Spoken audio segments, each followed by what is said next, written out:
নমস্কার বন্ধুরা, সোনার কিচেন ঘরে তোমাদেরকে স্বাগত জানাই। তো আজ আমি বানাবো আলু কুঁদরু ভাজা। এই আলু কুঁদরু ভাজার রেসিপিটা তোমাদের ভালো লাগলে কমেন্ট করো, লাইক শেয়ার সাবস্ক্রাইব করো, আমার পাশে থেকো। আর যারা এখনও পর্যন্ত আমার চ্যানেলটিকে সাবস্ক্রাইব করেছো তাদেরকে অসংখ্য অসংখ্য ধন্যবাদ।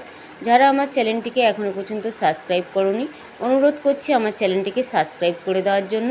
তার সঙ্গে এই অনুরোধটা হচ্ছে ভিডিওটা পুরো দেখার জন্য। তো এখানে দেখো, কুঁদরু আলু ভাজার জন্য আমি এখানে গ্যাসের মধ্যে একটা কড়াই বসিয়ে দিয়েছি। কড়াইয়ের মধ্যে আমি একটু সাদা তেল দিয়ে দিলাম। তেলটা গরম হয়ে যাওয়ার পরে আমি দুটো শুকনো লঙ্কা কেটে নিয়েছি, আর একটু আমি গোটা জিরে নিয়েছি, আর একটু আমি কালো সর্ষে নিয়েছি। কালো সর্ষে, গোটা জিরে আর শুকনো লঙ্কাটা আমি তেলের মধ্যে দিয়ে আমি একটু ভাজা ভাজা করে নেব। ততক্ষণ ভাজবো যতক্ষণ না কালো সর্ষে, জিরে, শুকনো লঙ্কা থেকে একটা সুন্দর গন্ধ বেরোয়। তো তারপরে দেখো, ওই তেলের মধ্যে আমি একটু রসুন ছোটো ছোটো করে কেটে রেখেছিলাম, সেই কাটা রসুনটা দিয়ে দিলাম।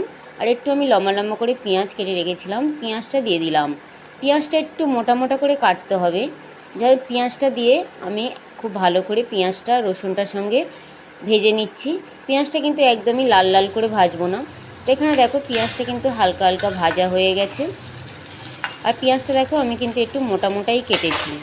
এবার এই পেঁয়াজ ভাজার মধ্যে আমি একটা আলু দেখো লম্বা লম্বা করে পাতলা পাতলা করে কেটে নিয়েছি, ওই আলুটা আমি দিয়ে দিলাম। আলুটা দিয়ে আমি 1 মিনিটের মতন আলুটা নাড়াচাড়া করব পেঁয়াজের সঙ্গে। তো এখানে দেখো 1 মিনিটের মতন আলুটা নাড়াচাড়া করে নিয়েছি, আর আলুটা কিন্তু হালকা গাটা লাল লাল হয়ে এসছে। এবার এই আলুর মধ্যে আমি কুঁদরিগুলো দিয়ে দেবো। এখানে দেখো আমি কুঁদরি নিয়েছি, 250 গ্রাম কুঁদরি নিয়েছি। আর কুঁদরিটা কিন্তু একদমই কচি কচি কুঁদরি, যার জন্য আমি 2 টুকরো করে নিয়েছি। একটা কুঁদরিকে আমি 2 টুকরো করেছি। তো ওইভাবে আমি কেটে কুঁদরিটা দিয়ে দিলাম আলুর মধ্যে, দিয়ে খুব ভালোভাবে নাড়াচাড়া করে নেব। কুঁদরিটা দিয়ে খুব ভালোভাবে নাড়াচাড়া করে নিতে হবে। তো এখানে দেখো, কুঁদরিটা দিয়েও আমি 1 মিনিটের মতন খুব ভালোভাবে নাড়াচাড়া করে নিলাম। নাড়াচাড়া করে নেওয়ার পরে আমি 3 থেকে 4 মিনিটের জন্য ঢাকা দেব। মাঝখানে একটু ঢাকাটা খুলে একটু নাড়িয়ে দিতে হবে, যাতে তলায় ধরে না যায়, কড়ার তলায় ধরে না যায়। তো এখানে দেখো আমি কিছুক্ষণ পরে খুলে একবার আমি নাড়িয়ে দিচ্ছি। তো এখানে দেখো কুঁদরি, তো এইভাবে একবার নাড়াচাড়া করে নিয়ে আবারও আমি কিছুক্ষণের জন্য ঢাকা দিয়ে দেবো। মোট 3 থেকে 4 মিনিট এটা ঢাকা দিয়ে রাখতে হবে। মাঝখানে একবার দুবার একটু শুধু নাড়িয়ে দিতে হবে। তো এবার দেখো 3 থেকে 4 মিনিট পুরো হয়ে গেছে। এবার আমি ঢাকাটা খুলে নিলাম। ঢাকাটা খুলে নিয়ে এই কুঁদরুর মধ্যে আমি কিছু মশলা দেব। তো ঢাকাটা খুলে আমি একবার আবারও আমি ভালো করে মিশিয়ে নিলাম, যাতে তলায় লেগে না যায়।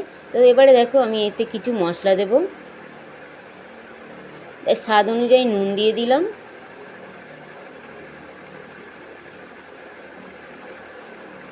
একটু আমি হলুদের গুঁড়ো দিলাম, হলুদের গুঁড়োটা খুবই পরিমাণে কম দিয়ে দেব।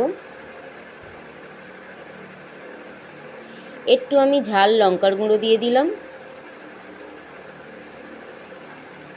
একটু আমি ধনের গুঁড়ো দিয়ে দিলাম। আর একটু আমি আমচুর পাউডার দিয়ে দিলাম। এই আমচুর পাউডার দেওয়ার জন্য এই কুঁদরি ভাজার স্বাদটা কিন্তু সম্পূর্ণ আলাদা হয়ে যাবে, আর খেতে কিন্তু ভীষণই ভালো লাগবে। তো এখানে দেখো সব মশলাগুলো দিয়ে আমি খুব ভালোভাবে মিশিয়ে নিলাম। নিয়ে আবারও আমি 2 মিনিটের জন্য ঢাকা দিয়ে দিলাম, যাতে মশলাটা খুব ভালোভাবে কুঁদরু আলুর সঙ্গে টেনে নেয়। তারপরে দেখো আমি 2 মিনিট পরে ঢাকনাটা খুলে আমি আবারও খুব ভালো করে নাড়াচাড়া করে নিচ্ছি। আর এখানে দেখছি কুঁদরু আর আলুটা কিন্তু খুব সুন্দরভাবে ভাজা ভাজা হয়ে গেছে। তো এখানে আমি একটা কুঁদরু তোমাদেরকে কেটে দেখাচ্ছি। দেখো কুঁদরুটা কিন্তু একদম ভালোভাবে ছিদ্র হয়ে গেছে, আর খুব সুন্দরভাবে কিন্তু হয়ে গেছে। আর এখানে দেখো আলুটাও কিন্তু খুব ভালোভাবে সিদ্ধ হয়ে গেছে। দেখো 2 টুকরো হয়ে গেল আলুটা, তার মানে এখানে কিন্তু কুঁদরু আর আলুটা কিন্তু ভাজা হয়ে গেছে। তো এবারে আমি উঠিয়ে নেব এই কুঁদরু আলু ভাজাটা। তো উঠিয়ে নেওয়ার আগে আমি সামান্য পরিমাণে একটু গরম মশলা দিয়ে দিলাম। গরম মশলা তোমাদের পছন্দ না হলে নাও দিতে পারো, কিন্তু দিলে কিন্তু খেতে ভীষণই ভালো লাগে। তো কুঁদরু আলু ভাজাটা পুরো রেডি হয়ে গেছে। আর এখানে দেখো কুঁদরু আলু ভাজাটা আমি নামিয়ে নিলাম, আর কত সুন্দর দেখতে লাগছে। আর এটা কিন্তু খেতেও ভীষণই ভালো লাগে, রুটির সঙ্গে কিংবা ভাতের সঙ্গে খেতে কিন্তু ভীষণই ভালো লাগে।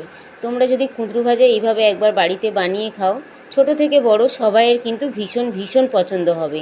তো তোমরাও এইভাবে একবার কুঁদরু ভাজা বাড়িতে বানিয়ে দেখো, আশা করি সবার ভীষণ ভালো লাগবে।